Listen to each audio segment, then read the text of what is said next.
Hello and welcome to the Brooklyn Rail's 254th New Social Environment. I'm Malva Kajali, the events assistant here at the Rail, and today I have the pleasure and privilege of being your MC for a conversation between artist Stan Douglas and Rail Editor-at-Large Jason Rosenfeld. We're also thrilled to have the poet and journalist I.S. Jones here with us today, who will read to close today's program.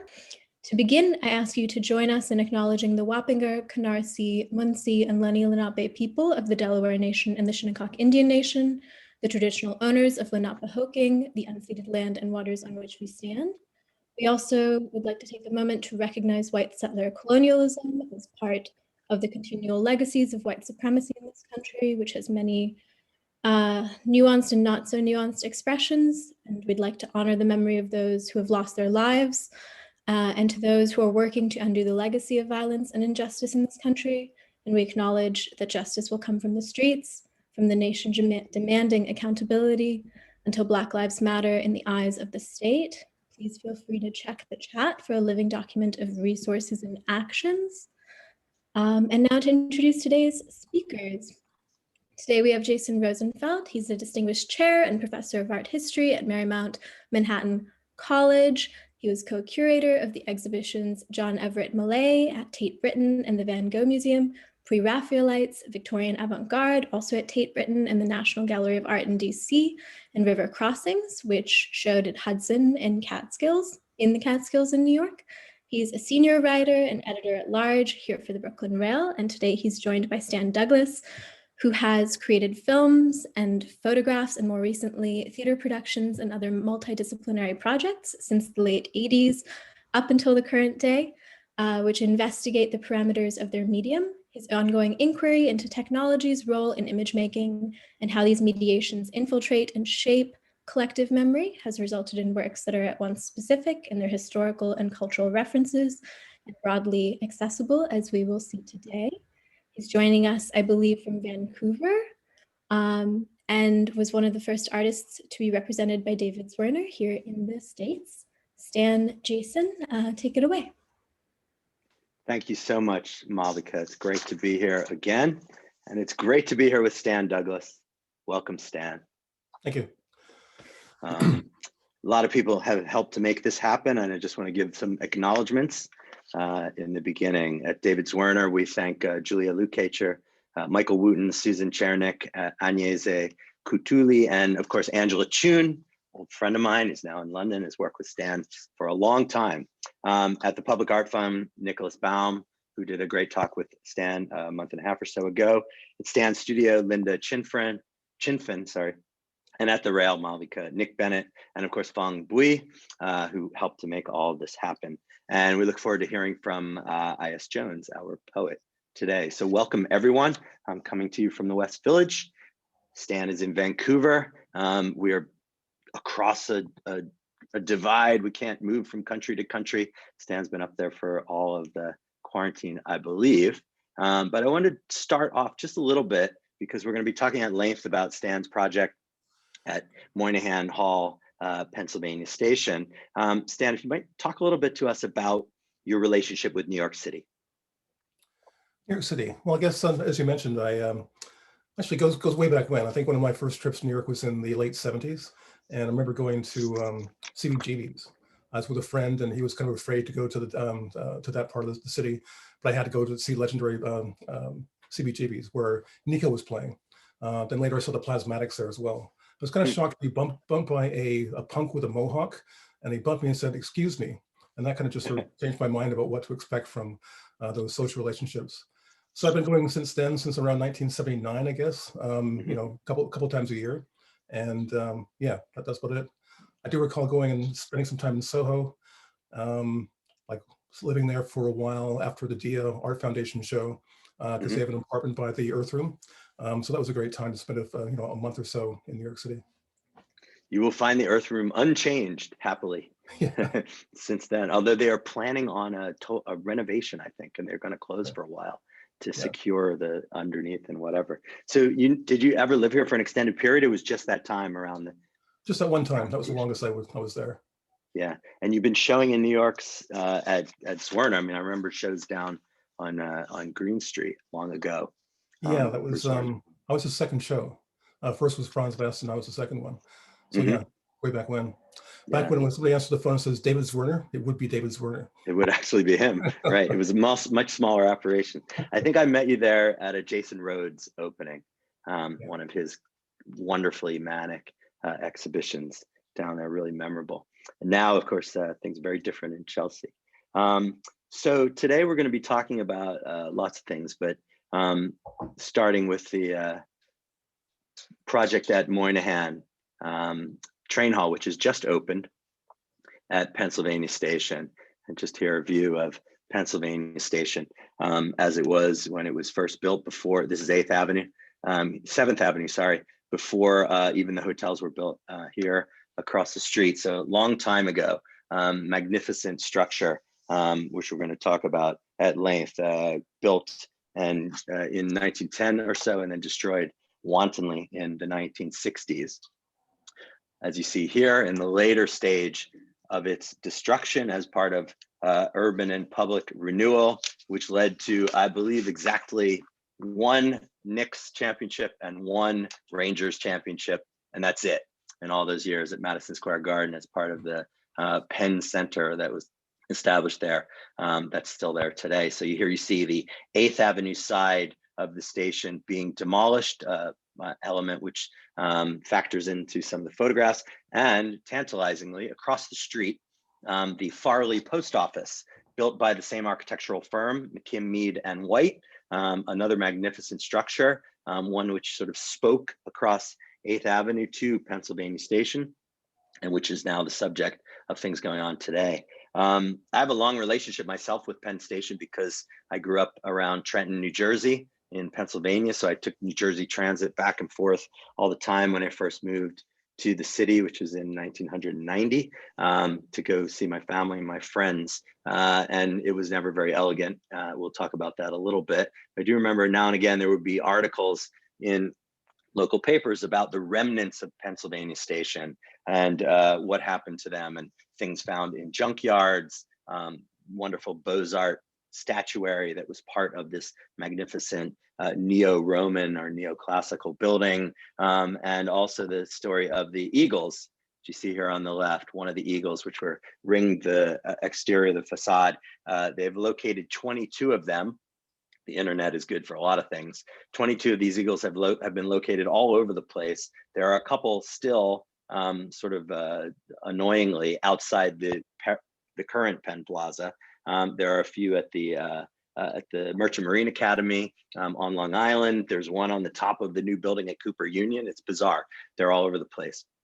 But what is interesting to me is that the project that we're going to look at today is in the railway station and commemorates the railway station itself, but of course commemorates a railway station that no longer exists. And the reason why most art in railway stations does not commemorate the station which it's in, because it's still existing, right? That's the thing. This is the great sad irony. If you go to Pennsylvania Station today and you go to the Long Island Railroad section, you can see a series of sort of bas-reliefs inset into the wall by Andrew Lester. It's called the Ghost series, where he has reconstructed some of the sculptural elements from the facade. And there's one long hall with these fallen columns as a kind of lament and almost a kind of admission of guilt in tearing down the station and replacing it with something which is now slated for eventual demolition.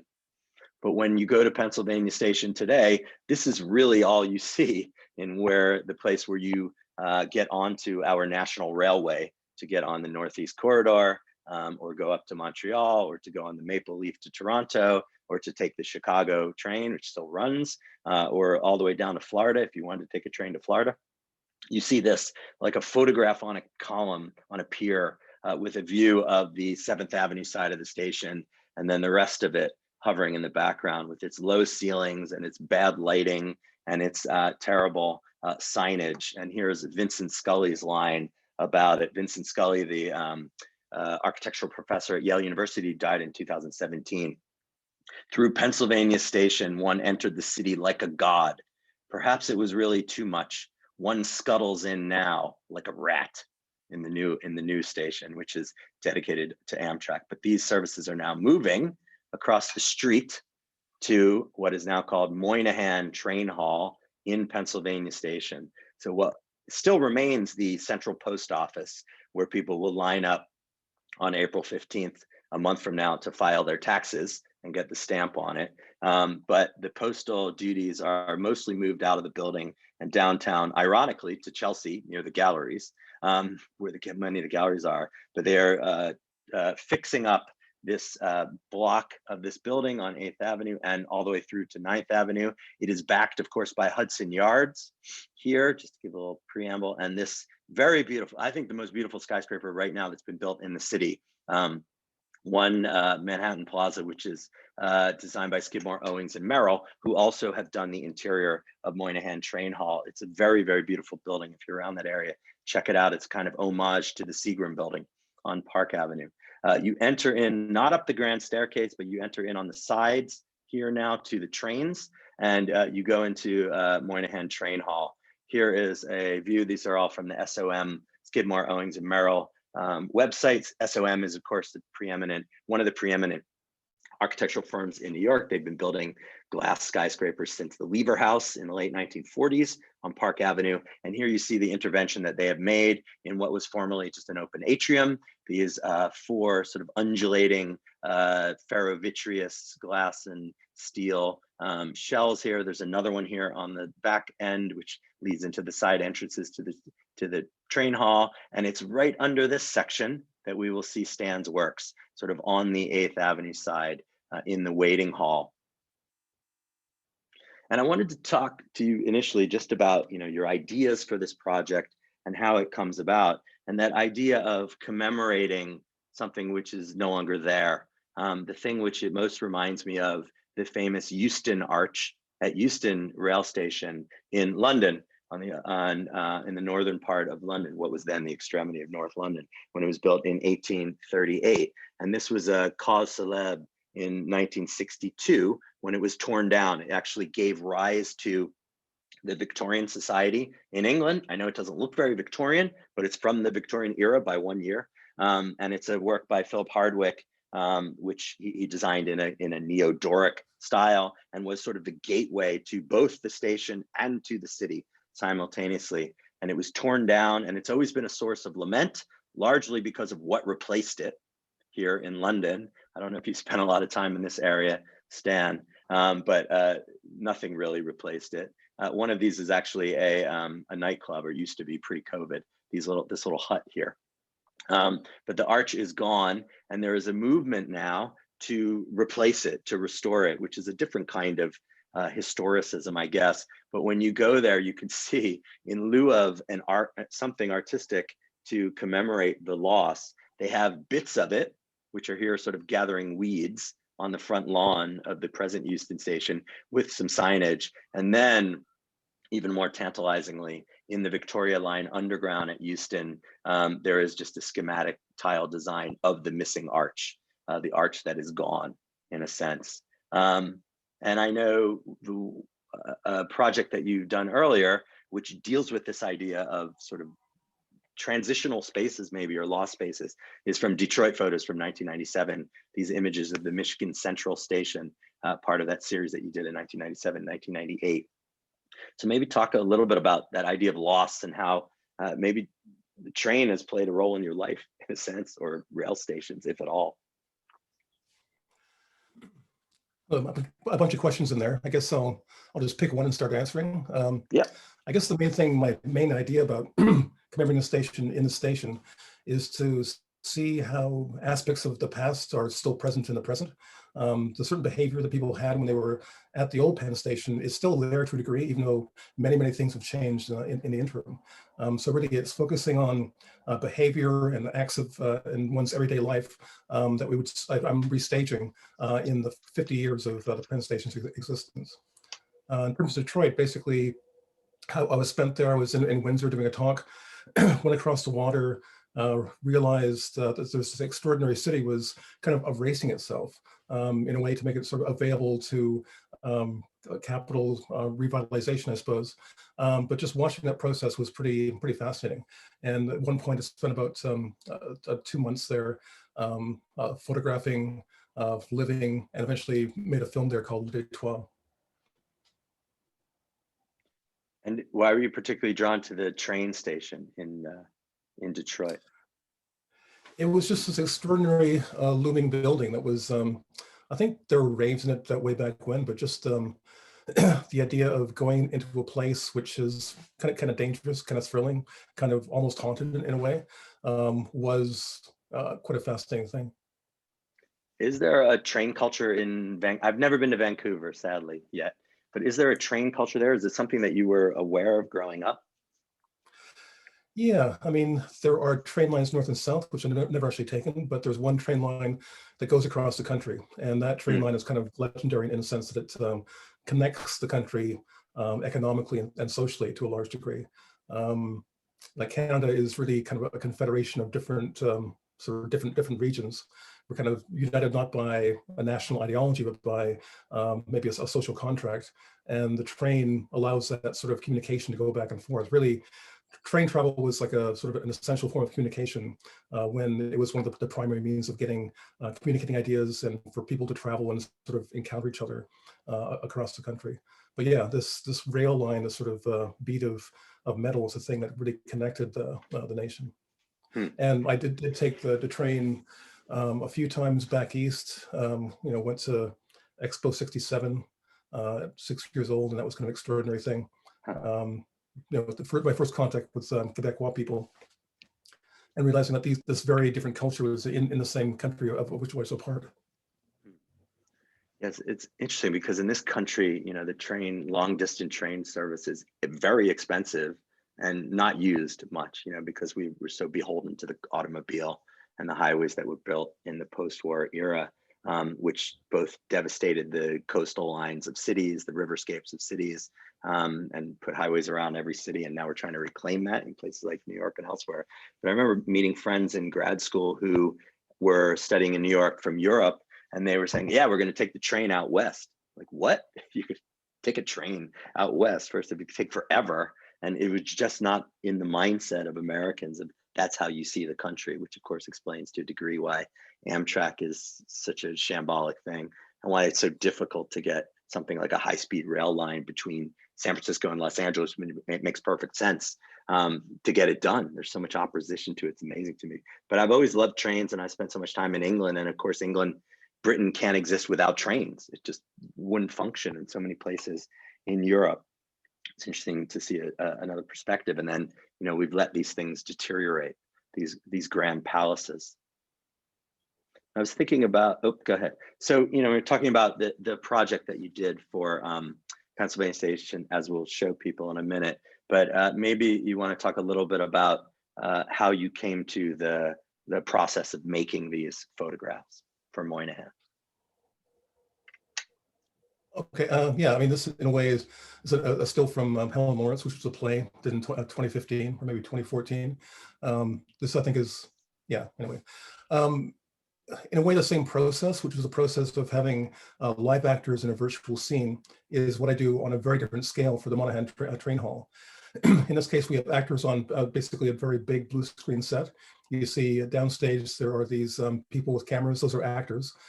They take turns operating cameras, filming the actors on stage. And often I try to have different angles, so we see the same scene from different perspectives, almost like the idea of what Cubans are supposed to be.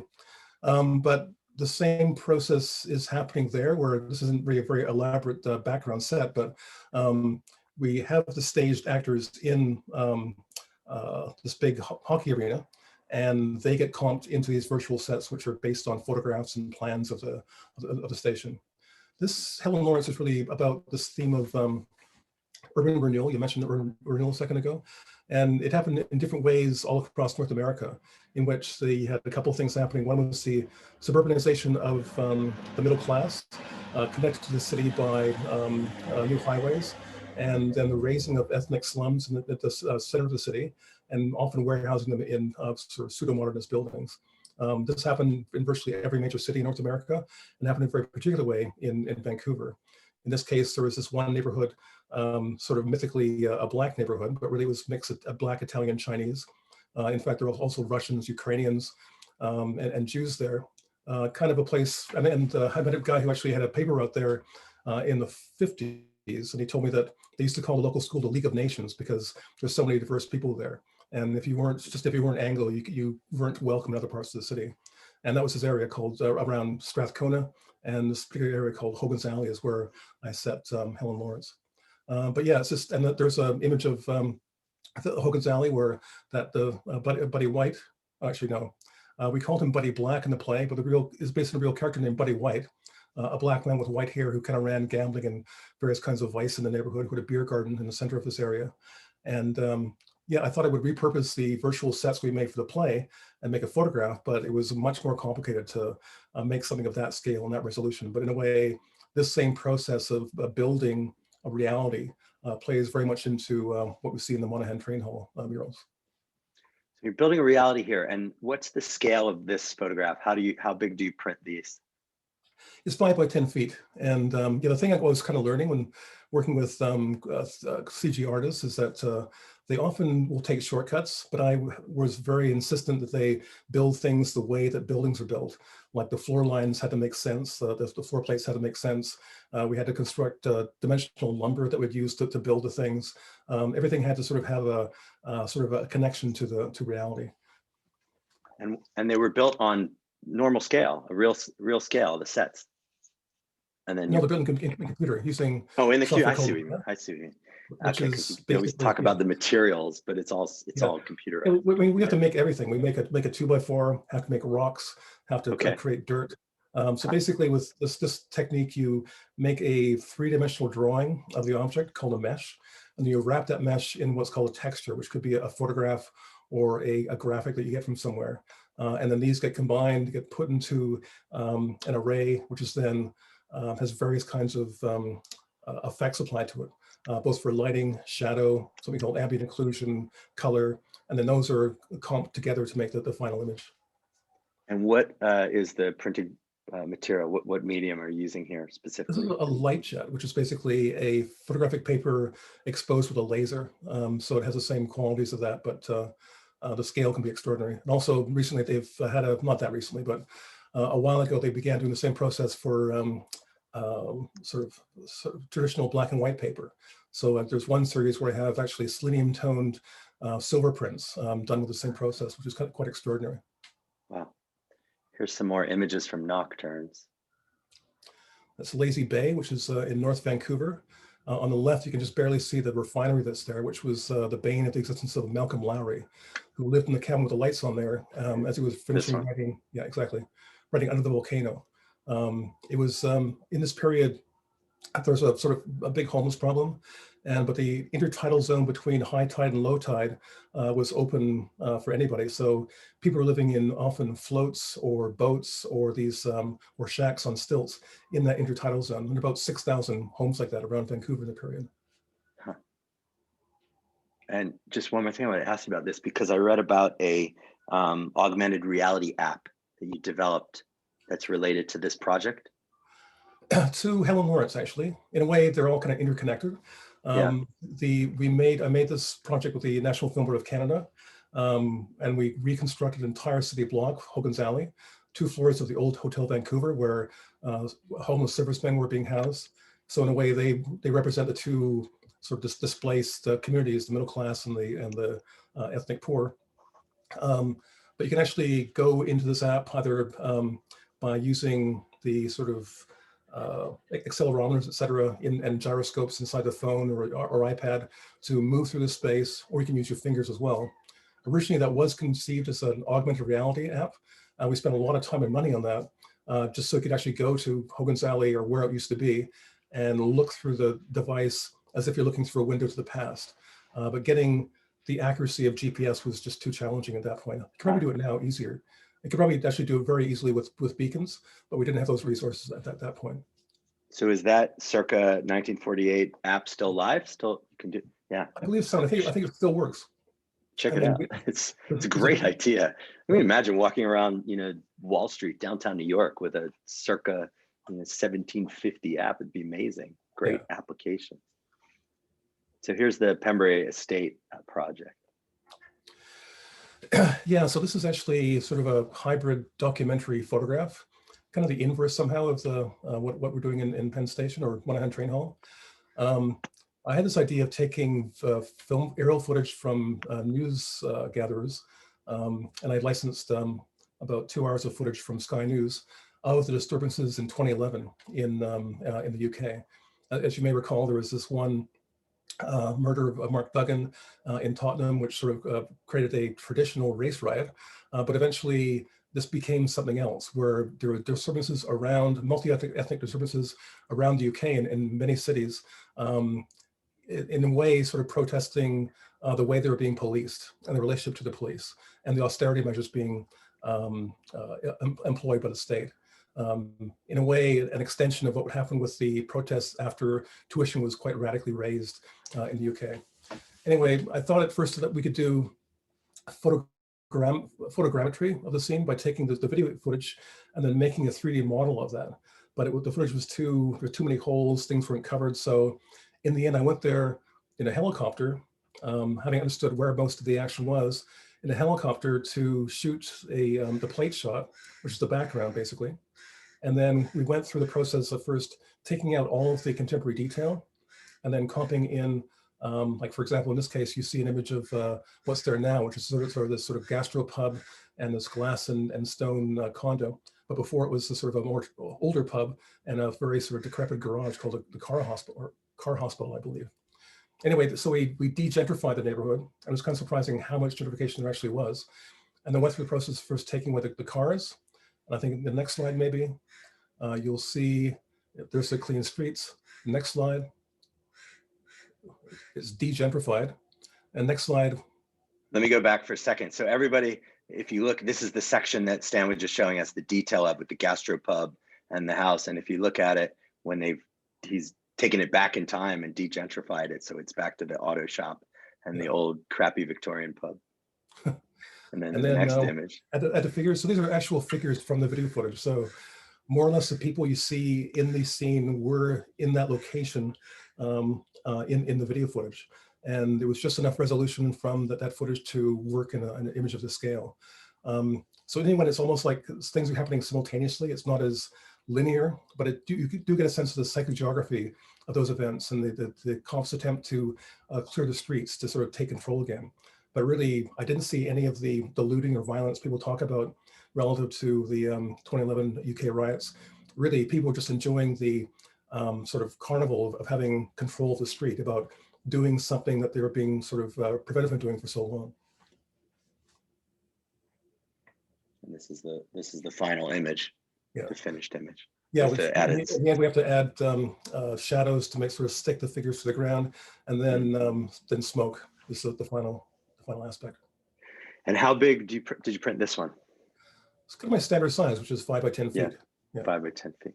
Yeah, it's an amazing thing. It's incredibly detailed, and it's, you know, the way that you talk about it as you sort of picking apart the terminology around these riots, right? Which are not in fact that, they're in fact these police actions which lead to violence, as we've been seeing in this country for the last year and elsewhere, and now of course in Myanmar. Horrible news every day, but this idea of oppressiveness of the security forces, the police, and you can see amazing in this image, not just the detail, but how the groups were moving around and get a totality of it, and extraordinary effects.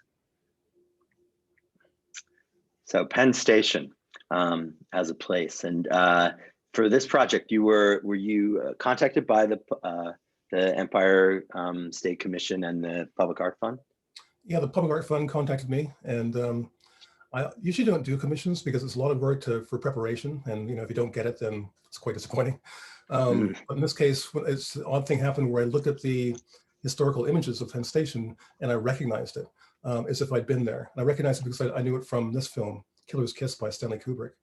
And so I figured, what if I was able to reconstruct scenes of everyday life from Penn Station? That would be amazing. So that really was my inspiration for doing it. And I got my researcher to look at all the sort of newspaper mentions of Penn Station in New York City from the teens until the 50s or 60s. She gave me hundreds of articles, and from that I whittled it down to the few stories that we have. Some are quite specific, other ones are just sort of the general conditions of what happens in a certain era of Penn Station. It's interesting, the Kubrick film, which I rewatched, starring here Jamie Smith and Irene Kane, who was not actually a professional actress. She was a model. She went on to do a lot of other things, different things. Jamie Smith, interestingly, I watched on TCM, which is the greatest. And they were talking about that he disappeared from film in the 1960s. And actually, if you look him up on Wikipedia, he doesn't exist. No one knows what happened to him. I don't know if you have more intel about it, but he was a character actor for a long time, and he set up theater groups, and he worked in Europe. But Killer's Kiss is extraordinary. Kubrick's second film, I think, and filmed on location in New York. The settings are amazing. Sometimes the sound doesn't line up because he was working, with sort of chock-a-block equipment and on the fly.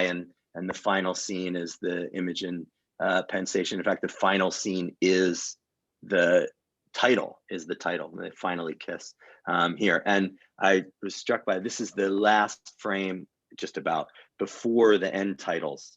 And you see all these people milling around, and that idea of the station as a place where activities go on, people from all different walks of life, and no one notices anything, not even a film crew, right? Which obviously they were there, the film crew and actors embracing. But of course, the embrace is something we see very frequently. It's a really atmospheric piece. Yeah, you kind of realize that film noirs, and this one in particular, are often documentaries because they didn't have the money to sort of control the environment. They shot the environment as it was. And the reason why film noir looks the way it does is because people go outside to shoot at nighttime with one light. And so basically the sort of poverty of means gave it this sort of odd documentary quality as well, which we see in this image. And this somehow in a funny way echoes the image that I made at the end of the Penn Station series. Yeah, the great one at the very end. And also it's only an hour and 7 minutes, which is just astounding. Think about film today, it's so short. So back to Penn Station, and here again, that view from above. McKim, Mead, and White, who were the preeminent Beaux-Arts architects in New York. They built, like Bernini built Rome, they built New York in the late 19th and early 20th century. You get that feeling, although a number of their buildings have been torn down. And these are some photos that were sent to you, I understand. Some of the halls. This was the hall on 7th Avenue, the last part that I showed earlier, that was being raised. And this was built in the early 1900s, but it's based in a kind of glass and iron or glass and steel construction that dates back to the Crystal Palace in the Great Exhibition of Works of All Nation in London in 1851, and then various buildings across Europe, and then in America for World's Fairs, the great exhibition in the park in 1853 in New York City in Bryant Park, where the library and the Bryant Park is now today. There was a big building like this, so it has a long tradition. And McKim, Mead, and White were marrying modern techniques of building with steel with classical detailing and these modern materials to make this glassy interior. I guess these are early shots, Stan, when it was just being finished. Yeah, it's not quite done. You can see there's still scaffolding in the background, and all of the finishing details aren't quite there. No signage yet. This one as well, they haven't finished all of the information kiosks and that kind of thing. But yeah, you get a sense of the grand scale of the building. Yeah, I mean, it almost looks unreal in a way. Interestingly, as we'll talk about later with Vincente Minnelli, it looks like a stage set already. With that undulating roof, with the vaulting, which is a reference to the Basilica of Maxentius and Constantine in Rome. And they were studying their Roman basilicas and Roman baths and translating that to these buildings, kind of transportive buildings for the Pennsylvania Railroad. And Moynihan Train Hall today, this is a view from the departure lounge on the second floor, looking north. So Stan's works are here on the right, and overhead view and going down to the tracks, which are of course the original tracks from the original Pennsylvania station, which lead into the two tunnels that go to Leafy, New Jersey. It's not totally finished. The food halls aren't open yet. There are other shops are not online yet, but it is functioning as a train hall. And here's a view of it with that undulating four-part roof, which I showed you before from above. This is the view looking southeast, and Stan's works are right under here in the ticketed waiting room, 4 different bays under there, and under the signage. And you see these great trusses. Yeah, no, these are not, today, these are not necessary in engineering terms. There are other ways to do this now. Just go down and look at what Calatrava did at the PATH station downtown at the World Trade Center, and you'll see you don't need these kinds of exposed trusses. But of course, the architects are thinking modern or contemporary and past at the same time. They're thinking about the earlier form of the demolished station from across the street.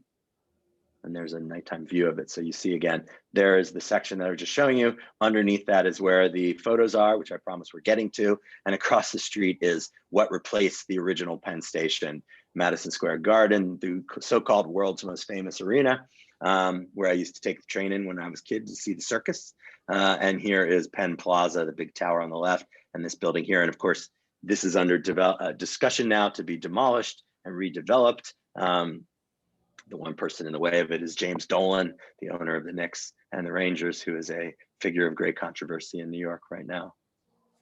So I wanted to digress a little bit and talk about pseudo-didactic programs in public buildings, and historical programs in public building. And I was trying to think of examples that relate from the history of art to what you've done in Pennsylvania Station, which is a homage to the old station, as well as a kind of rethinking of history through these images and the actors in history and who makes history or what history we should pay attention to.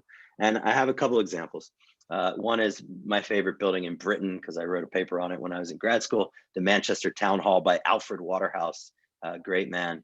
1877. I don't know if you've ever been there. Have you, Stan, to this building? No, never been So to a great Victorian building, beautiful in a kind of Hanseatic Gothic. It's meant to recall ancient trading halls from medieval Europe. It's in a triangular formation, really inventive. And right in the middle of it, upstairs, is this fabulous Great Hall, which Ford Madox Brown, of course, close to my heart as a art historian of the Pre-Raphaelites, spent, for some reason, almost 2 decades of his life painting in, as he slowly lost his vision and lost his facilities or his ability to paint. And he painted a whole series of pictures along the wall about the history of Manchester.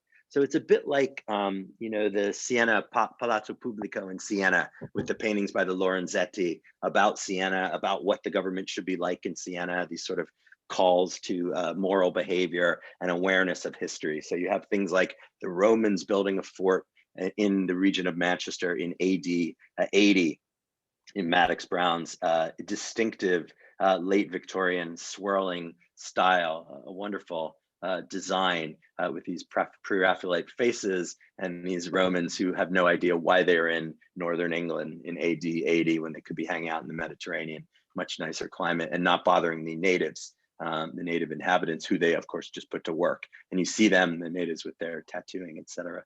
And here are other things like John Kay, inventor of the fly shuttle. So there are all these great events in the history of Manchester, 1753. Not necessarily all about great people, but they're about events running through the history of Manchester. And a lot of it is about labor, because Madox Brown was, like many of the Pre-Raphaelites later in life, involved in socialist movements and was interested in working class inventors and industry, although not necessarily aware of the effect of the industry on the workers, et cetera, to the extent that we now do. But this idea of didactic works in a public building, one which was semi-accessible in a sense, because this is the Great Hall where the council met. And then I was thinking about other railway stations. Have you spent any time at 30th Street Station in Philadelphia? Once, I've been there once, yeah. Yeah, it's a very beautiful station. Of course, it's on the Pennsylvania Railroad, the same line which comes to Penn Station in New York. It's a structure from the 1930s. Here's the old late lamented Philadelphia Bulletin building there behind. Now this has all been redone, but in the interior there is art. But it's not art about the station, because the station is still there, right? It's art about the people involved in the station. So Walker Hancock's sort of late Art Nouveau sculpture, 1952, the Angel, which is the memorial to Pennsylvania Railroad workers who died in World War II. And it's a gigantic, massive structure. If you've seen Brian De Palma's Blowout, it features in that movie. There's a critical scene in this station, and also in Reading Terminal Station downtown in Philadelphia. So there's that, and then there's this huge bas-relief by Carl Bitter, The Spirit of Transportation from 1894 to 95 in the waiting room. Used to be in Broad Street Station downtown, and then they redeveloped that and they moved it here in this room that no one goes in except to go through to go to the bathroom. So no one looks at it, but it's one of the great works of late 19th century sculpture in America, allegorical work about transportation, about what we think of as, or they thought at the time as progress, from covered wagon days on through, all different peoples represented in this sort of massive flow of humanity. But of course, these are works which are based in the history of representation and the history of personifications and allegory. They're not really a commentary about Philadelphia here or about the station. They don't serve that kind of purpose. And I was thinking about my own growing up in Bucks County in Pennsylvania, and one place that really struck me when I was a kid was, unsurprisingly, in the 1970s, a mall, right? A mall, shopping mall. I don't know what the status is of shopping malls in Canada, but when I was growing up in suburban Philadelphia in the 70s, that was the place. The Chamonix was the first mall built in this region, the Philadelphia region. Strawbridge and Clothier, local department store based in Philadelphia, was the anchor tenant, built in a pseudo-modern style. And it had this amazing wall called Windows of History, Freedom Wall, with these dioramas, which when we were kids, that's what we wanted to go see. We didn't want to go buy jeans or pants or shorts or whatever with our mom. We wanted to go see these things. No offense, Mom is probably listening. But we wanted to go see these didactic dioramas. And this is, of course, Neshaminy. This is part of the Lenni-Lenape tribal ground. It's near Neshaminy Creek. Neshaminy means place where you drink twice. And they have there still the statue of a Lenape Indian, Native American, at a source of the water. And this was the marker that you saw from Route 1 when you approached the mall, which has now been redone and covered with just blue. So it no longer is this sort of pseudo totem pole. This is typical of this area of Pennsylvania where, obviously the Native Americans were pushed out and sent away, and then they named all the places after their names, right? This is a typical American conceit, to repurpose the names, but get rid of the culture that was displaced by the white settlers. But the dioramas, which are under threat, because the anchor stores changed hands, become a Macy's, and now no one's there, and they're trying to save them. The Ben Salem Historical Society is trying to save them. But they were wonderful, I remember when I was a kid, because you went up to them and you pressed a button and they were animated, they moved, and there was sound and light, and they told the story of this area, or the colonial America. Here's the signing of the Declaration of Independence. Here's William Penn's treaty with the Native Americans. Here's the erection of the Liberty Bell, etc. It was a place of imagination when I was a kid, but also something that was meant to be didactic and historical. I was just wondering, in terms of your project, how you were conceiving of it, in a sense, or what were the things that you called to mind when you were kind of conceptualizing what you wanted to look at. And I'll just show some of the photos to start. Yeah, basically, there's this period of time from the teens until the 50s I wanted to cover, and how the sort of dynamic of the station changed over that period of time. There's a secondary story as well, which is to do with entertainment, I suppose, because there's a real arc from the first panel, which is of vaudeville, to the last panel, which is about cinema. Because in the first panel, you did have, at that time, sort of a cohabitation of both cinematic works and live performance. At the end, cinematic has sort of taken over the live performance, as well as the distribution and production of cinema has been sort of rationalized by Hollywood.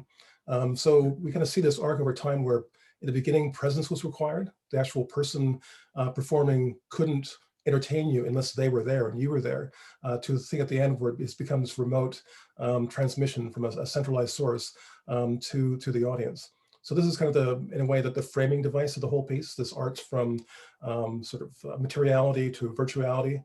But within that, you have different sort of interruptions as they try to repurpose the Great Hall in those various images in the triptych, as well as Again, this idea of presence in the second diptych, which is of people gathering to see two very different kinds of celebrities. So the title of the piece is Penn Station's Half Century. Is there a reason why you limited it to 19 teens to the 1950s? That's basically it. I mean, it was torn down in 64, I believe. 64. So, yeah. I mean, it didn't have much longer to go. Yeah. So I guess you say it's a half century, and you just were picking things from that were accumulating through the research to work with. I think there were a few things which were kind of extraordinary, like there was the funeral of Jim Europe, which seemed kind of amazing. But this just the story about Bert Williams instigating a vaudeville show inside the station was just kind of extraordinary. All of the, I mean, in this era, again with physical presence being a requirement for entertainment, all of the vaudevillians who lived in New York City would go home for the weekend and then go through Penn Station to the various places on the Eastern Seaboard. This meant that all this talent was in the same place, kind of stranded by a freak snowstorm that was outside. And so all these people you see are based on the people who were actually touring on the Eastern Seaboard at that point. I have no idea what happened. It's total fantasy, but these are sort of depictions of the various characters who were there. That little group around the lantern on the left you're pointing at is Eddie Foy and Little Foys. The ones on the right doing the acrobatics, that's the Florence troupe. There's groups who do like, there's a dog act in the back, guys who do things with wheels, etc. And yeah, actually there's a film about Eddie Foy starring Bob Hope, which is also indicating how vaudeville went into cinema as cinema became something with sound and with voice. A lot of vaudevillians went into making motion pictures and would often celebrate their sort of background by making movies about vaudevillians, from Eddie Foy to Funny Lady, et cetera, et cetera. Yeah, so these characters are all in that first image. Emma Caruso. And these two are quite interesting. A.L. Anderson and Jay Goins. Yeah, actually, these images are from the Vancouver City Archive. These guys did get around, and they were performing at a place called the Pantages Theater here in Vancouver. But they were based in New York City, and they were one of the acts that were out on the road on that day in 1914. You talked about how there were a lot more African-American vaudeville performers than seemed to be noted in general histories of the period or in media representations of the period. It's really more to do with the media representation. I mean, a lot of vaudevillians were, many were Black, many were Jewish, many were Eastern European. And I guess with the vaudevillians going into Hollywood, making their motion pictures, they were kind of celebrate themselves. But ignoring the fact, I mean, and because a lot of African Americans were not, invited to be in Hollywood productions, they just didn't feature as something that was there.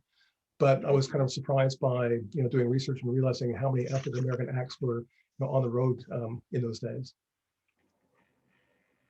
There's some more of the vaudeville entertainers who are woven into those first two images that we saw briefly, and we'll come back to them in the first bay in the waiting hall. The Florence troupe and Adelaide and Hughes, a dance team. These were. Yeah. Again, I'm not totally clear on what they did, but that is. Sorry. I'm not totally clear on what they did, but they did dance. Yeah, they could dance. And the great Lester with his puppet, Frank Bynum Jr. And then here is a photograph of the set. Yeah. With the performers. There he is, Frank Byron Jr.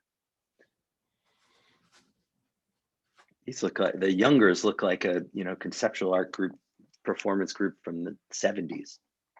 Again, into Blue Man. What they do, but I mean, I have a feeling they were like sort of those living statues you see often on busking on the street. Mm-hmm. Miller and Lyles. And then maybe tell us a little bit about Bert Williams. Yeah, I mean, Miller and Lyles are sort of foreshadows what happens with Bert Williams, where he was a Black performer who would perform in blackface, which at first seems quite odd, but if you sort of get into the history of blackface minstrelsy, it really is all about the mask of the blackface that the whole thing's about. Burt Williams himself was West Indian. So he's a West Indian man performing as an African-American man, performing as a white man, performing as this racist stereotype.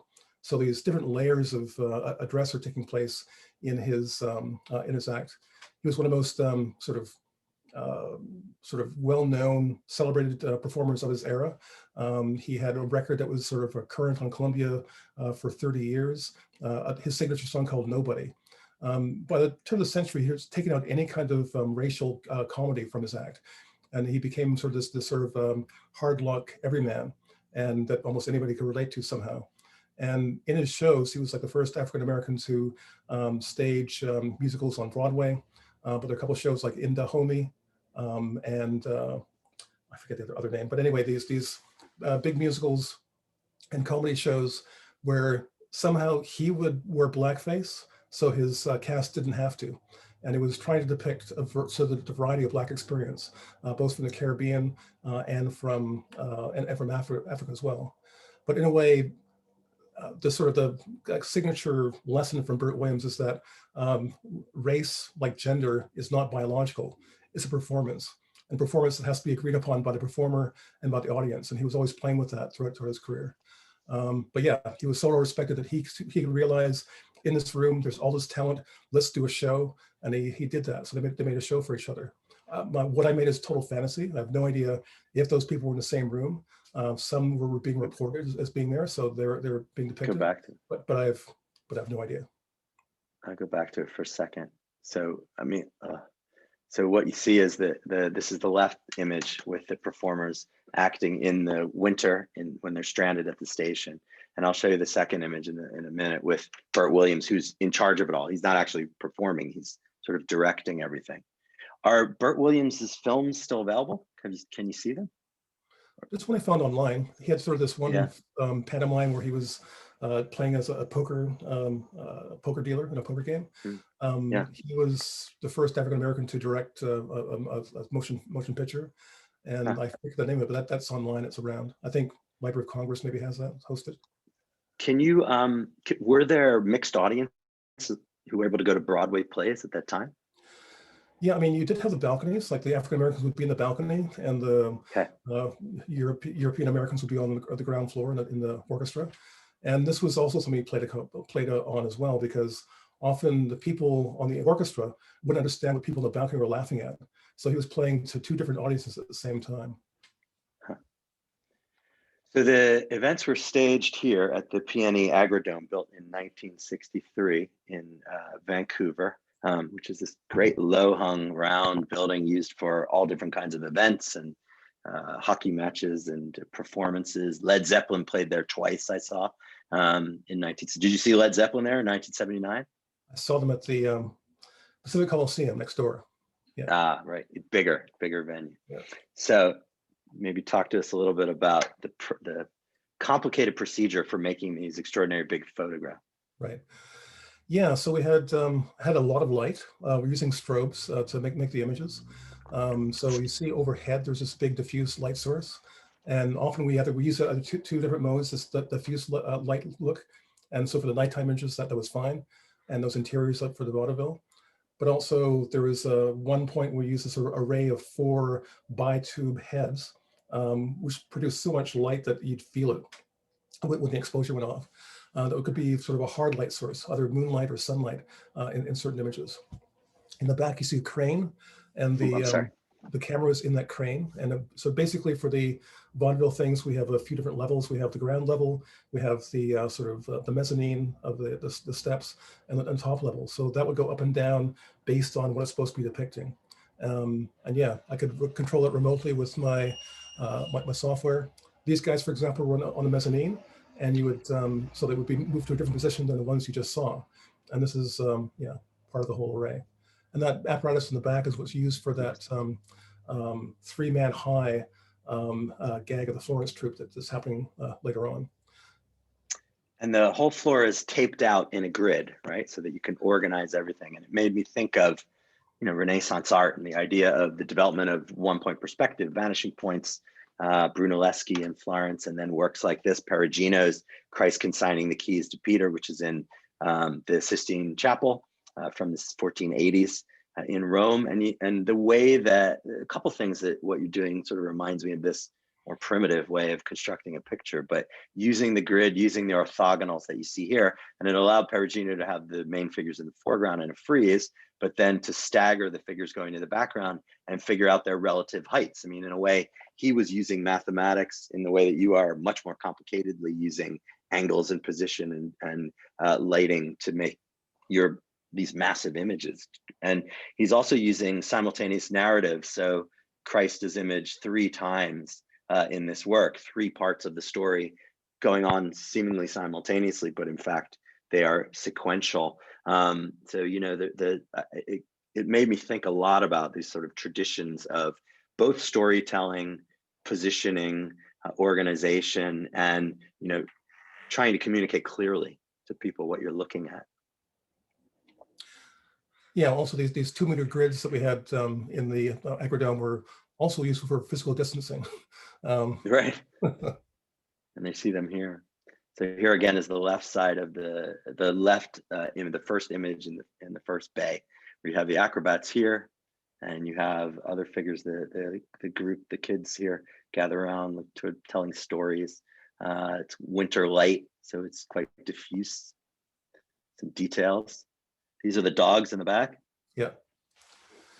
And then Meredith sisters on the right, towards the back. Yeah. Eddie Foy. Here he is. Miller and Lyons on the right. Emma Karras, sort of on the left. Florence Troop in the foreground. Ahern Troop with the bikes in the back. Mm-hmm. I love the figures here of Miller and Lyons because they act almost like figures of identification in a painting, where you see them from behind and you're kind of experiencing them. You sort of swoop down almost like a dolly shot to be with them and seeing what they're seeing. It's very it's sort of moving to see it from their perspective. And they're down at the bottom right corner, so you can get right up close to them in the installation. Here's the right image, the second image, which is the right side of Bay 2. And here you see Burt Williams in the middle, the impresario. And these are the fire throwers that we saw that being shot.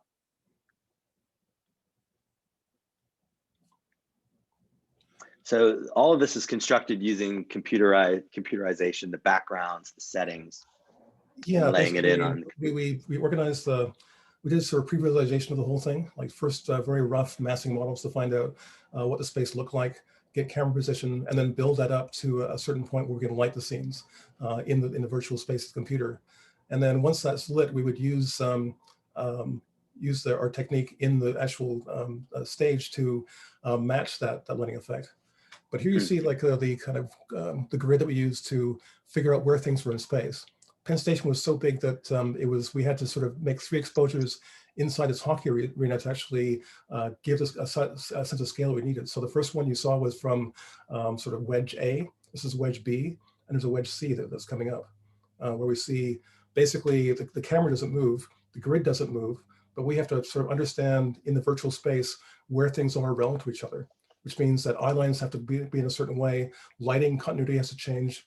Our main light source in this case was on a crane as well, so we'd have to move that to match the movement of the virtual camera angles. We turn this thing around. So yeah, it's this very elaborate, dimensional puzzle we had to work out. And just to note for everybody that you're looking at here in those schematics, this is the staircase that you see in blue in those schematics as it moves around in the image, and you collapse all the different constituent parts. Here's just a detailed shot of those 2 figures there, and then this great image of these sort of skeptical looking guys in their prison togs, right? And then these acrobats in the foreground, how you see it in the station. The second bay is Penn Station's half century, scenes 3 and 4, 22 April 1824 and 7 August 1934. 2 images which are much more related. It's not a full panorama in a sense. They're much more related to each other visually, almost like a kind of Rorschaching. Go ahead, Stan. Yeah, so on the left, we have an image of from 1924 of Celia Cooney with that magenta hat, who was a petty criminal who was sort of very elusive to the police in New York City and Brooklyn. And they, for weeks they were trying to capture her, but she kept on pulling off these little crimes and leaving taunting notes to the police, saying that they couldn't catch her. Eventually, they met something called the bob-haired squad, because she was called a bob-haired bandit, and they ultimately caught her. But when they brought her to New York City for sentencing, they came through Penn Station. And she was a celebrity who people all knew about, but had never seen, because there was no media of her. And of course, these were days when to be able to see something, you had to become present. So people went there to find Celia. So the moment we're kind of capturing here is where somebody is sort of on that lump of masonry, pointing, saying, there's Celia, and people are coming in to get their first look at her. Let's look at that one for a second, then we'll come back to the second one. There's a lot of characters involved. Samuel Leibowitz. This guy's Sam Leibowitz, who actually appears or is depicted in the Celia Cooney image. He was hired by Celia's husband to defend them, and he's there with a writ of habeas corpus. Later, he goes on to defend Scottsboro 9, who are these 9 men who were accused of raping 2 white women in the South and sentenced to death. But in the end, Ruby Bates, who we'll see in the next image, recanted her story and said that what she said happened didn't in fact happen. And so it was a sort of a big case for racial justice in the 1930s. I'm just going to move up a little bit. So here's that full image with the bobbed-haired bandit here coming up, celebrity. And this this guy that Stan was pointing out. And I just wanted to compare him in the sort of tradition of painting to what we call a focalizer in an altarpiece, like St. John the Baptist here, who's pointing towards the obvious center, which is here the Virgin and Child, and here this figure who's similarly directing the viewer's vision down to the bobbed-haired bandit. There she is. And there's so much visuality in this picture. My favorite detail is this one here with the photographer being confronted by the police. And this is a shot in the station, and that the locked eyes and this guy's eyes here, it's quite amazing how you've got these particularities. Every single element is mapped out, Stan, is laid out. If you look at the previous photograph, you'll see the depiction of Leibowitz, who's there with the piece of paper he's sort of brandishing. But yeah, the challenging thing about this work is we, in effect, had to shoot every character individually. These guys were in the same scene, but we did have to shoot them separately for focus stacking. Again, for COVID precautions, people would be wearing a mask as they were placed, and then when it was time to be shot, they take the mask off, they perform, they'd go away, next layer, the same thing, and then layer by layer. So it was really a challenge to keep in your mind where they should be moving, where they should be looking, where they're supposed to stand, and then to imagine how these different performances can interact with each other. Some of which I could anticipate on a day as we're shooting. Other times I had to sort of make it up through a selection of shots and editing later on. I can move forward a little bit. I was wondering, I was thinking about rail stations, staircase scenes. It's so dramatic, the angle of that one. I was thinking about De Palma again, The Untouchables, 1987. I don't know if you're a fan of this film, but this incredible long scene on the stairs with the carnage of bodies. With a pastiche of the Odessa Steps. Yeah, I haven't seen it for a long time. Yeah, no, it's terrific and done in extreme slow-mo. Just quickly to look at the image on the right, we have to move a little bit because our poet has to leave in a little while. But you have here on the right, the second scene with this really interesting figure, Angelo Herndon. Yeah, Angelo Herndon was a sort of an organizer, labor organizer, who was sort of arrested under this sort of odd Reconstruction era law of insurrection, and put on a chain gang in Georgia. He was an amazing character. I read his autobiography, and basically was so committed to his cause that he would put his body in danger to get these things done.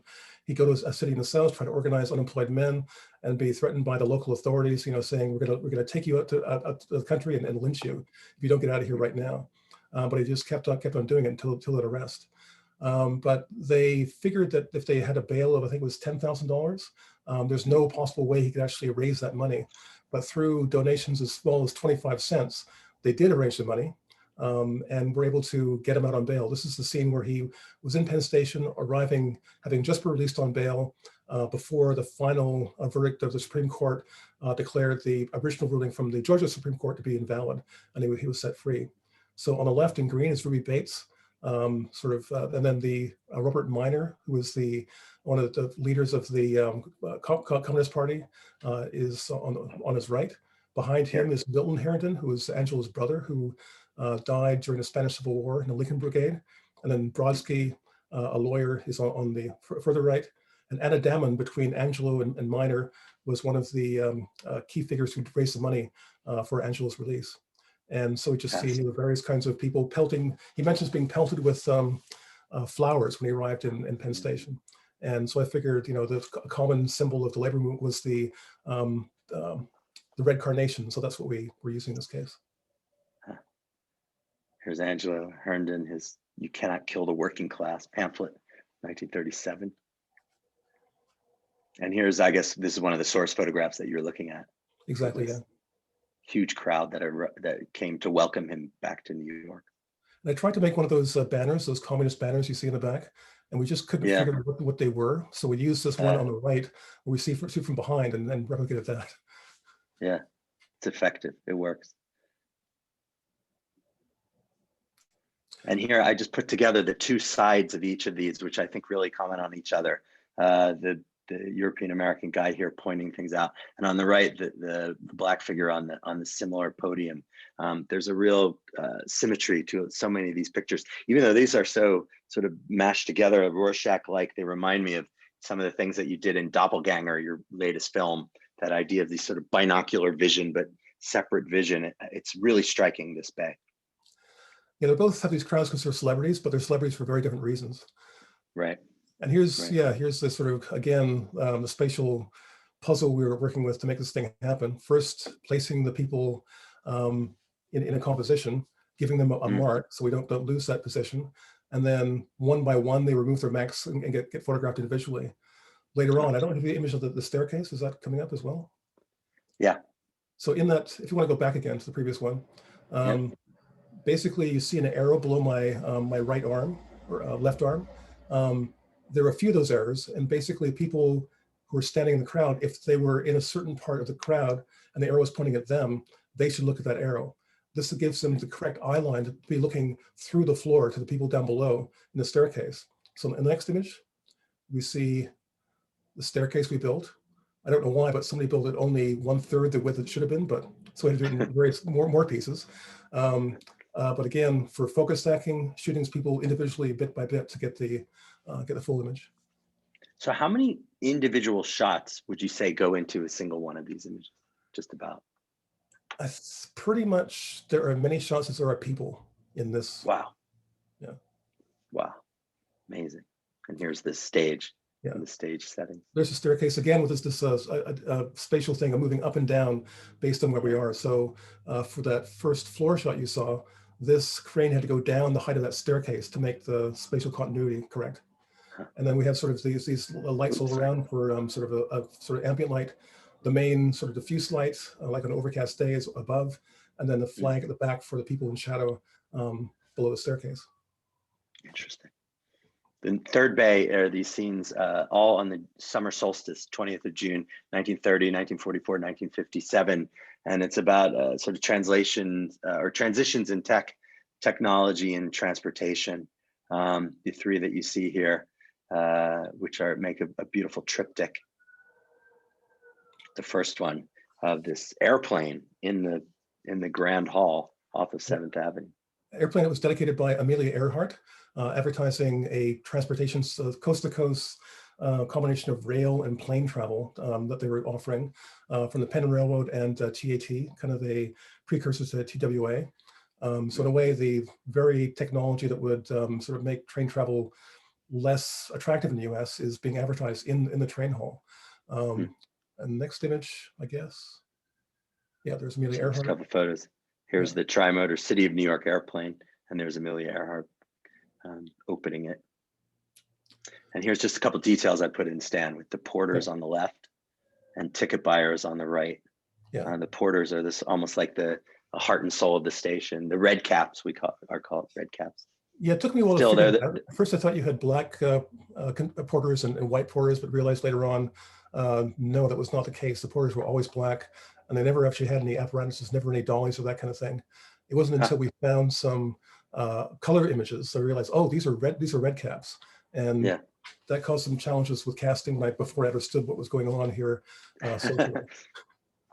Yeah, the red caps are the key at Penn Station because they're the ones who know where the incoming train is, what track it's coming on, so you can get the jump on the train to get a seat. Right. Incidentally, at Penn Station, there is a plaque that commemorates the first coast-to-coast rail air service in 1929. So like Stan was saying, it's commemorating the exact thing that leads to its demise, the railway's demise as a viable service in this country. Yeah. And I just want to mention that there was a missile that was exhibited at Grand Central Terminal in 1957. So this idea of technology exhibited in rail stations is something which we did in New York consistently. This was in the wake of Sputnik.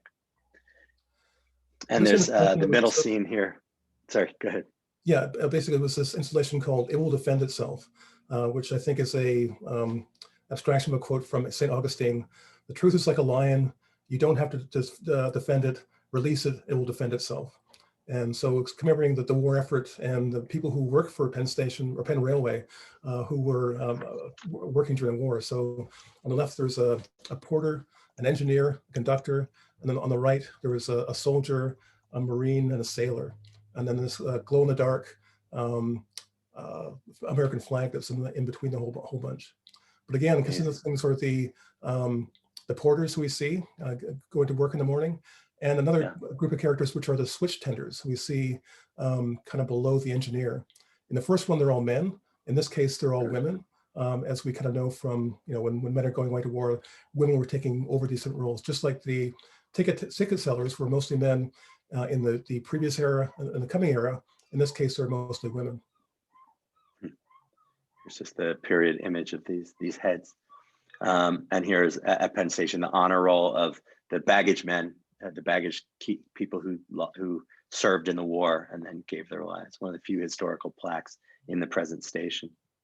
I'm going to move along a little bit because we have to get, unfortunately, our poet has to leave, or we want to get to that. So let me just show this modern ticketing system, which was put in the 50s, and then move to the last bay, where you have two scenes, 10 November 1941 and 15 September 1944, images here of 1941 and men going off to war.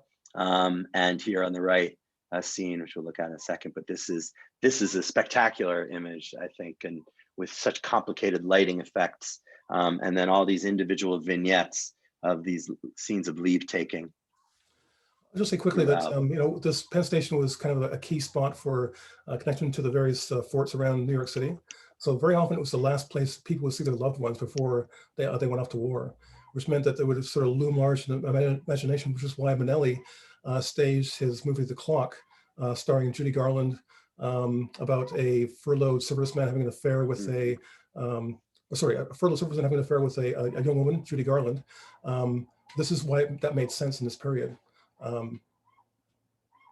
But Clock as from I say, we go from 1945. this idea of presence in the vaudeville, virtuality in this last image, but in this case, we see the materiality of that construction. Yeah, this is the final image here with the set that was actually erected in Culver City. And we see some pictures of it of Penn Station in California. I didn't even realize they built a whole set of Penn Station in California for Vincente Minnelli's film, The Clock, starring Judy Garland. And you see, here's another view of that set that they built, which is quite amazing. Garland and Robert Walker. And then here's the aftermath of a set fire in this one. Yeah, the idea is that the that lamp stand or whatever was going on inside there caught fire. We see the burnt out lid of the podium and the lamp being set to one side, and then a burnt out asbestos cable, and then the continuity person making sure all is all right. And in the background, you have the matte painting, right? So this would have been a matte painting behind that they used on the set.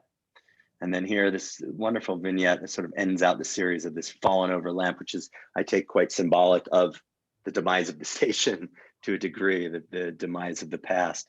But I did notice when I was there again the other day that in the print in the station, one of the ball globes has come off of this great reproduction lamp, AirSats lamp built in California, and is just lying there sort of forlornly in the bottom corner, which I think is a appropriate coda for this series in a way. And yet it hasn't shattered. And that idea that, you know, that Penn Station, which looks like this now and is such an eyesore and a warren, is experiencing a kind of rebirth in a sense. And I think your photographs brilliantly illuminate that. So everyone should go see them. They're in the ticketed waiting section, but just tell the guys, the man at there, that you want to see the photos and don't take no for an answer, because it can be a little tough to see Stan's work. All right, I'm going to turn it. Thank you so much, Stan. I'm sorry we're a little rushed for time today, but I'm going to turn it back over to Malvika, who will carry on from here. But thank you so much for this, you know, great conversation and talking about these really important works. Okay, thanks, Jason. Yep. Thank you so much, Stan, and thank you, Jason. You always have such a beautiful line of questioning. You can hear a motorcycle going by. Our first question will actually come from our publisher and the captain of this fine vessel, Fong Bui, and then we'll move into a couple questions. Fong, take it away. You're muted. Fong, I'm asking you to turn your microphone on. Thank you, you guys. Thank you, Jason. Thank you, Stan, for this wonderful conversation. I have to go to a board meeting at 2:30. Otherwise, I would hang around and ask last. But I know your work for quite some time now, and I know you have a deep interest, as you also talk about film noir. And I remember long ago, may have been in 2003 or so, I hung out with Andrew Sarris then, you know, whose book on film noir was amazing, obviously. And I remember talking to him about the chapter he wrote on Otto Preminger, you know, and, you know, film like Laura or Fallen Angel or The Man with Golden Arms. And I remember having asked about famous actor like Robert Mitchum, Frank Sinatra, Kim Novak, and endless others. Jimmy Stewart was on the film, Lee Radmick, and they didn't think of those films then as film noir. They just thought they were making, you know, mystery and drama and crime film. They didn't think of it as film noir. But knowing that you also have an deep invested interest in Beckett. So I'm trying to understand how you manage to, one hand, have an incredible historical knowledge of film noir. Beckett, I can understand because for some reason, as fully in maximum space that you managed to fit it all in your images, whether photograph or film or whatever, you know. It's like the opposite of, you know, Hiroshi Sugimoto, you know. He's a minimalist and you are the maximalist. But I can understand the empty space, you know, just like when Peter Brook, great book, Empty Space. What would be the essence of theater? You take away from all the unnecessary, the lighting, the stage, the costume, the, you know, the background, whatnot. Essentially, it's just the actor in conversation before the viewer. So my question is simple. It's like, how do you tie the two together? I don't understand it at all. I'd love to hear what you have to say about that. Sorry, tying what together? Beckett and you're interested in film noir and the whole incredible failed utopia, you know? Yeah, I guess well Beckett's kind of an essential influence of mine. You know, I discovered him. Actually, I was in a bookstore and I saw a book that just came out called Company, and I realized he's still alive, he's still writing. And I began reading his stuff backwards from that point on. And kind of a key book for me was a book called Proust, where he basically is trying to unpack, in the 1930s, trying to unpack in Search of Lost Time. But in fact, he's writing an aesthetic manifesto. And really key concepts there are that of habit, as well as involuntary and voluntary memory, habit, which is this thing which allows us to negotiate the complexity of life. But when that habit is broken, when something interferes with that, when the real intrudes somehow, suddenly we have to make a choice to actually reimpose those habits, or do we find a new solution to old problems? So often in my work, you see people who are dealing with something being radically abnormal. And that's kind of the key moment, which happens either in a big scale in my work, like on a social scale, like a revolution in Portugal, or in just a small scale, somebody being misrecognized as somebody else. So this is an ongoing effect and an influence of that in my work. And even something like a piece I did called Wind Plays Her Show, which does kind of rhyme with Waiting for Godot, where these guys are waiting for the horse races to come on the radio. Two men sort of locked in a room. Very, very similar. That was kind of unconscious, but can't help it. So yeah. So way back when I thought I'd go to National Theatre School in Canada, until I discovered art and realized I could do all this stuff by myself. But little by little, I've come back to that where I have collaborators, performers, actors, and in fact doing a play. Mm-hmm.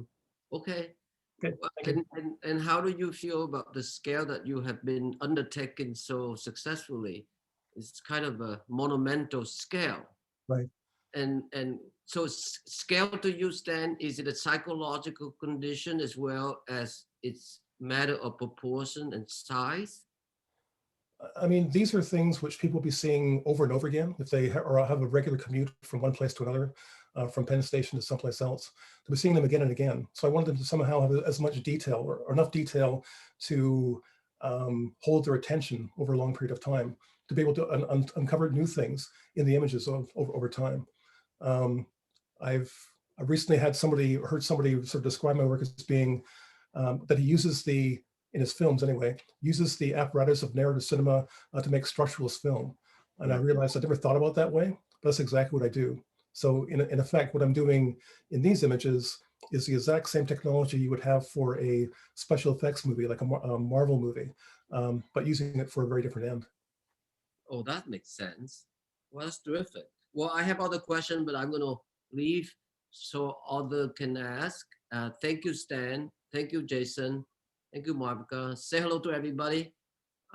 Enjoy the rest of the Q&A, and I see you super soon. Okay? Ciao.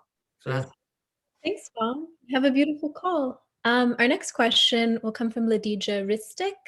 And Ladija, you can turn on your microphone now.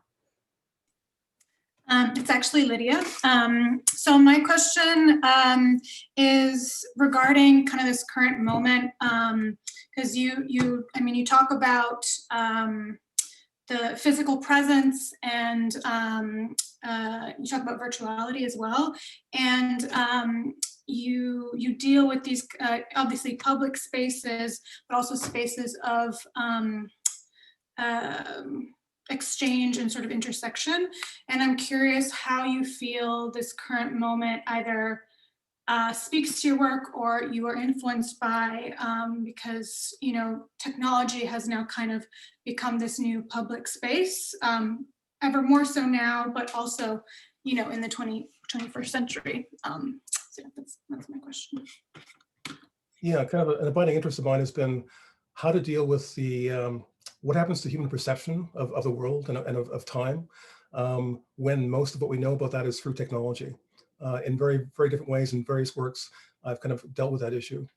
In these works, in terms of this moment, I think they're conceived before this moment, but in a sense, they will invoke a certain nostalgia for those times when we could be together, when we could actually sort of bump into each other and have these gatherings. So really, this is about this thing which we've lost to a large degree, which is certainly not intentional, but I think it'll have that end effect given what we're going through right now.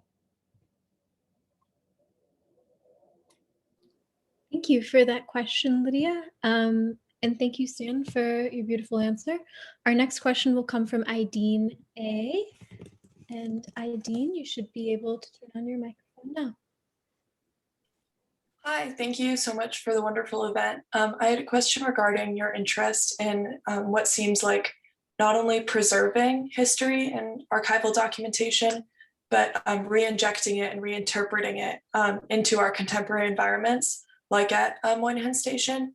And I'm wondering if you think that new is inevitably more sterile than the old, or if this is a function of architecture or design. And so in other words, do you think that time itself allows for, or rather time itself disallows a more oppressive or overly programmed and sterile environment that contemporary design can sometimes afford?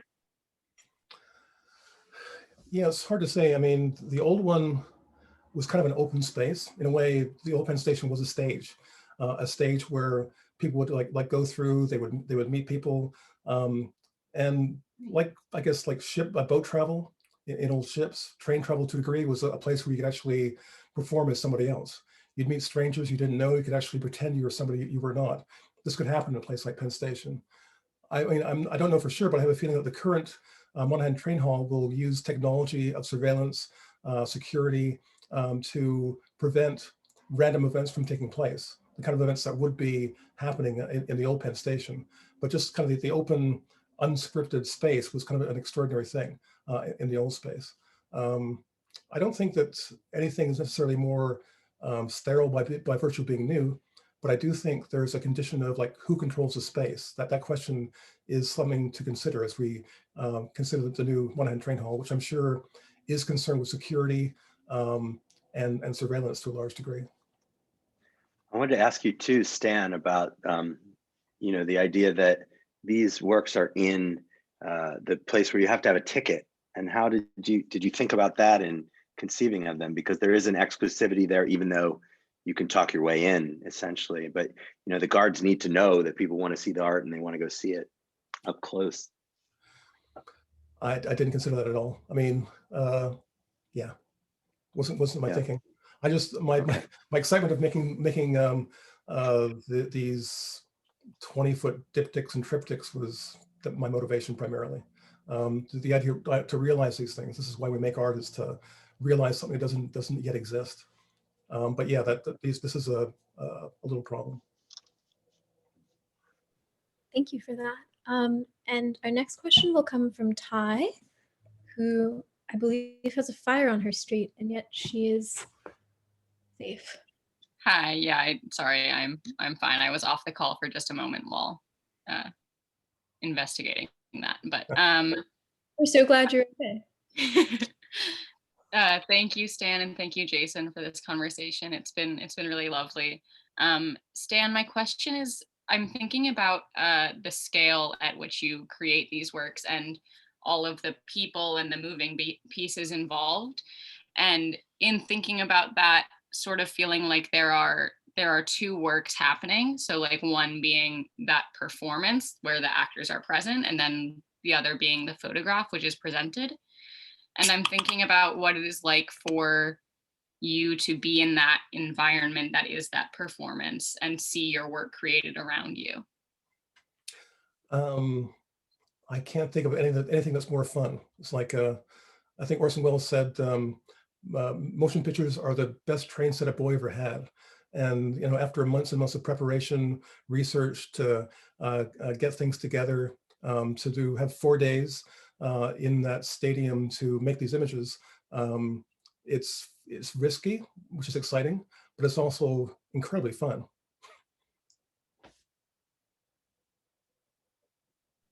Oh, you're muted. Here you go.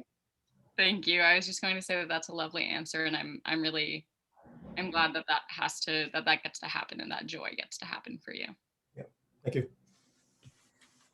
I think that's a beautiful place, perhaps, to move to poetry. But Stan, thank you for that beautiful answer. So at the Rail, we have this tradition of ending our lunches with a poem. And one of the few silver linings of this pandemic is since physical distance is less of a barrier to us, we get to invite actual living poets and writers to share their work. So today I have the pleasure of welcoming I.S. Jones to the stage. An American-Nigerian poet and music journalist, I.S. Jones is a graduate fellow with the Watering Hole. She holds fellowships from Callaloo, Boat Writers Retreat, and the Brooklyn Poets. She co-edited the Young African Poets anthology, The Fire That Is Dreamt Of, and served as the inaugural nonfiction guest editor for Lollaway. She's also a book editor with Indolent, and freelances for Vinyl May Please, Complex, Earmilk, NBC News, and elsewhere. Her works have appeared in or are forthcoming in Guernica, Washington Square Review, Hayden's Ferry, The Rumpus, The Offing, and a variety of other places. I also want to say her fabulous chapbook, Spells of My Name, is forthcoming this year with Newfound. Itiola, like Queen of My Heart, take it away. Thank you so much, Malvika, for that beautiful introduction. And thank you all for this wonderful afternoon. It's been really beautiful sitting and watching this exhibition and this presentation on that the Brooklyn Rail was so generous of putting together. I'm just going to read 2 poems and then close us out for the afternoon. Both are from my chapbook. This first poem is on transit. It's called Transatlantic Shame. And the only thing I think I should probably say about the poem, there's a little bit of Yoruba in here, which is a language in Nigeria. I think I won't translate it. I'll just read it when I get to it. Yeah. On transatlantic shame. Nothing is earned unless something is lost. The ocean grants safe passage, but I fear the cost is too great. You tell yourself, if I survive this Nigeria, there is no greater beast above me. But you grow to understand America is the beast after which all other beasts are named. You try to be a good American, but this accent gives you away. This skin.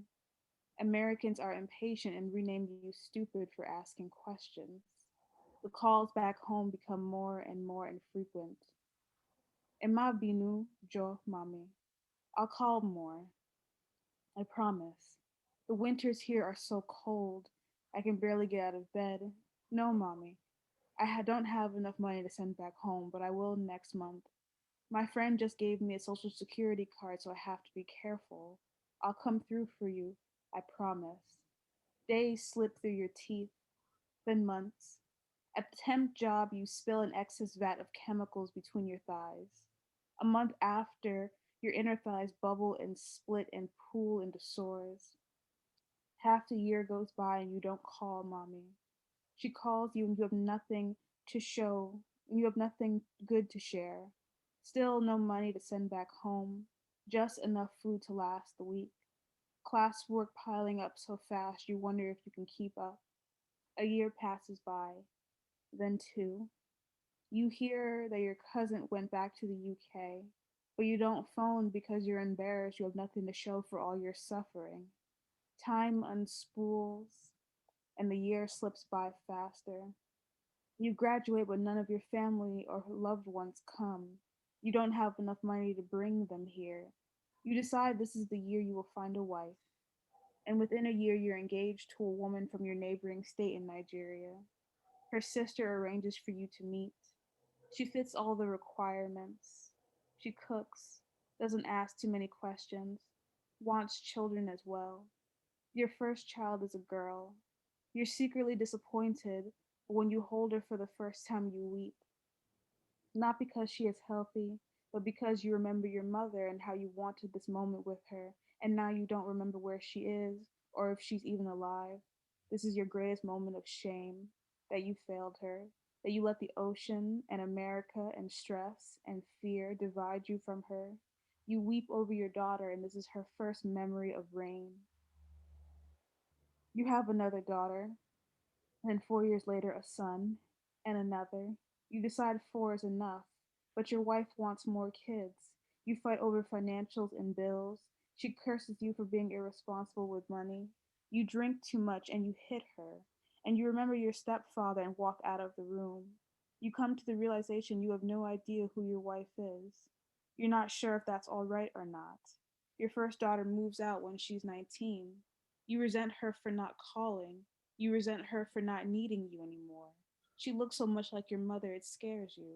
Your firstborn son is a lot like your brother, the one who lived with you for a short time when you came to America, the one who lived with you, the one who, for days on end, would not move from the couch, who would stare off through the window, who would weep uncontrollably, then laugh, then pick up a second wind of haggard tears. One day you return to the flat and all his things are missing. No note, You stare at the near gutted apartment and think nothing of it. Between the year of sorrow and the year of marriage, your brother appears to you in dreams, sleeping under the highway bridge, face down in a ravine. The last dream of him is him standing in the desert. You reach for him and he fades to dust. A week later, someone calls you and says they found your brother dead. You would come to know the language a year later. He was mentally ill. You say to no one, "Forgive me, I thought he was lazy." Your wife finds pictures of your cousin online and you suspect, like yourself, he's had a stroke. The way he covers one side of his body, how he almost looks propped up in pictures. Your daughter returns home and asks you about your life, about your brother. You think of your son, how he spends days and weeks on end not leaving his room. He's dropped out of school and won't say why. He tried to end his life a month ago. You and your daughter found him in a park with a noose in his hand, surrounded by police. It's the first time you hug your adult son. It's the first time you tell him, "I love you. I'm sorry. I love you. I'm sorry." You say it to your son. You say it to your brother. You say it to your mother. Your daughter asks you about your family and you don't weep. You even laugh some. Finally, you talk about him.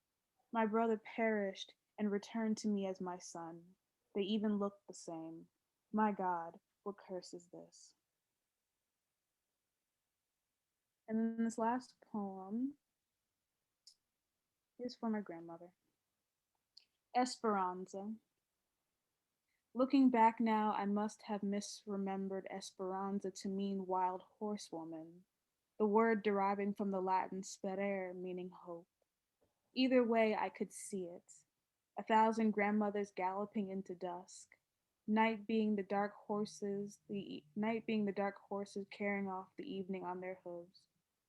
My grandmother lifts her head and wind bows, shifts her legs and a man's knees buckle, could turn a lover to a drought with a single glance.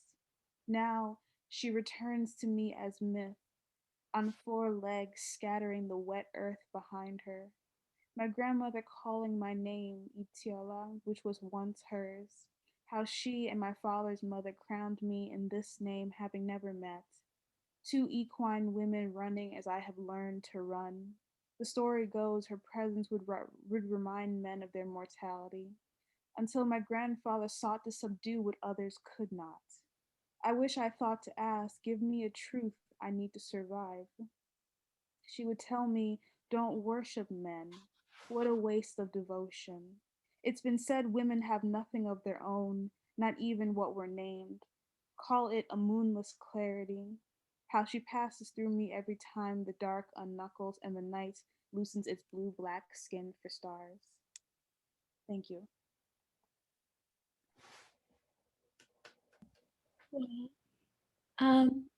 Thank you so much, Itiola.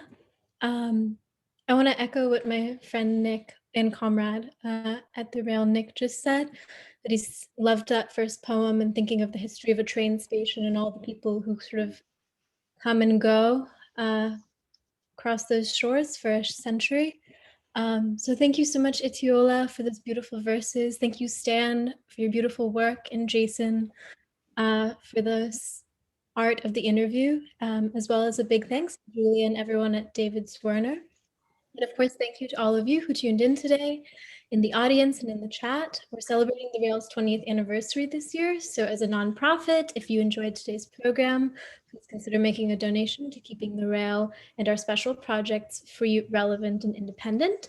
And please join us again tomorrow for Art on the Blockchain, debates on NFTs and crypto art, featuring Rai David Bradley, Claudia Hart, Stephen Sachs, and Anne Brace-Girdle, led by Charlotte Kent. That'll conclude with a poetry reading from Sam Riviere.